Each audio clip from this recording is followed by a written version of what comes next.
అన్ని కీళ్ల సంబంధిత సమస్యలకు రీజనార్థోస్పోర్ట్ హైదరాబాద్లో అధునాతనమైన సర్జరీ లేని వైద్యం. మనిషి గులాబీ గూట్లో ఉన్న మనసు మాత్రం ఎక్కడెక్కడో తిరుగుతోంది. పుట్టింటోళ్లు తరిమేశారు, కట్టుకున్నోడు వదిలేశాడన్నట్టుగా ఉందట ఆ లీడర్ వ్యవహారం. ఉన్న బీఆర్ఎస్ పొమ్మనకుండా పొగబెడుతోంది. కాంగ్రెస్ బీజేపీల వైపు కన్ను గీటుతున్నా ఏ ఒక్కరూ స్పాట్ రియాక్షన్ ఇవ్వడం లేదు.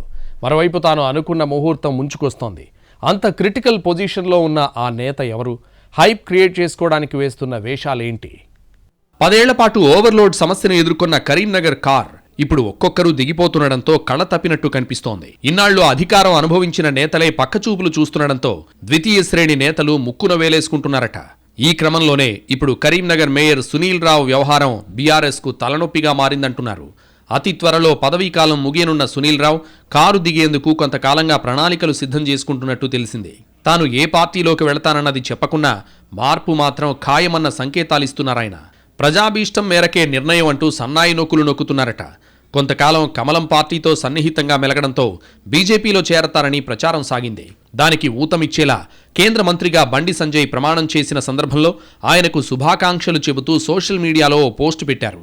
అంతటితో ఆగకుండా సంజయ్ మంత్రి హోదాలో తొలిసారి కరీంనగర్ వచ్చినప్పుడు వెళ్లి కలిసి శుభాకాంక్షలు తెలిపారు. అప్పట్లోనే పార్టీలో చర్చ జరగ్గా కరీంనగర్ బిడ్డ కేంద్ర మంత్రి అయితే విష్ చేయడం తప్ప అంటూ లాజిక్ లాగారు సునీల్ రావు. బండి సంజయ్ని పిలిచి సన్మాన కార్యక్రమం ఏర్పాటు చేసిన మేయర్ ఇక కండువా మార్చడం లాంఛనమే అనే దశలో సడన్ గా సైలెంట్ అయ్యారు. అలా ఎందుకయ్యా అని ఆరా తీస్తే మేయర్ బీజేపీలోకి రావడాన్ని కరీంనగర్ కాషాయ నేతలు వ్యతిరేకించారట. ఇక ఆ తర్వాత కాషాయ సిగ్నల్స్ సరిగా అందకపోయేసరికి తాజాగా కాంగ్రెస్ చూపులు చూస్తున్నారట ఆయన. రాజకీయంగా కాంగ్రెస్ పార్టీలో అరంగేట్రం చేసిన సునీల్ రావు రాష్ట్రంలో అధికార మార్పిడి తర్వాత ముందుగా హస్తం వైపే వెళ్లాలని అనుకున్నారట.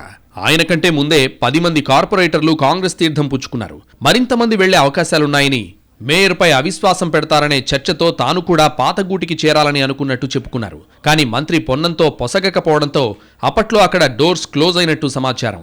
గతంలో పొన్నం అనుచరుడిగా ఉన్న సునీల్ రావు బీఆర్ఎస్లో చేరిన తర్వాత పొన్నంను తీవ్రంగా విమర్శించారు. అది మనసులో పెట్టుకున్న పొన్నం రివెంజ్ తీర్చుకుంటారన్న టాక్ నడిచింది.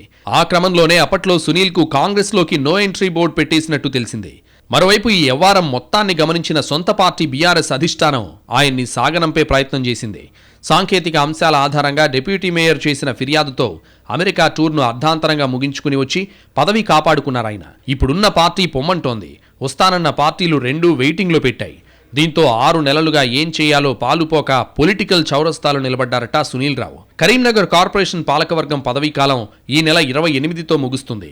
మ్యాటర్ రోజుల్లోకి వచ్చేసరికి మేయర్ హోదాలోనే పార్టీ మారాలని భావిస్తున్నారట ఆయన. అందుకోసం మరోసారి మంత్రి పొన్నంతో రాయబారాలు మొదలుపెట్టినట్టు సమాచారం. అందుకోసం వాకర్స్ అసోసియేషన్ పిక్నిక్ పేరుతో మారుమూల గ్రామంలో చిన్న ఫంక్షన్ పెట్టి మంత్రిని పిలిచి పార్టీ మార్పు గురించి మాట్లాడినట్టు తెలిసింది. దీంతో కాంగ్రెస్లోకి వెళతారన్న ప్రచారం జోరందుకుంది. అక్కడితో ఆగితే ఆయన సునీల్ రావు ఎందుకవుతారు? పొన్నంను కలిసిన 2 రోజులకే కేంద్ర మంత్రి బండి సంజయ్తో కరీంనగర్లో భేటీ అవడం కొత్త చర్చకు దారితీసింది. బండి వాహనంలో ఎక్కి నగరమంతా చక్కర్లు కొట్టారు సునీల్.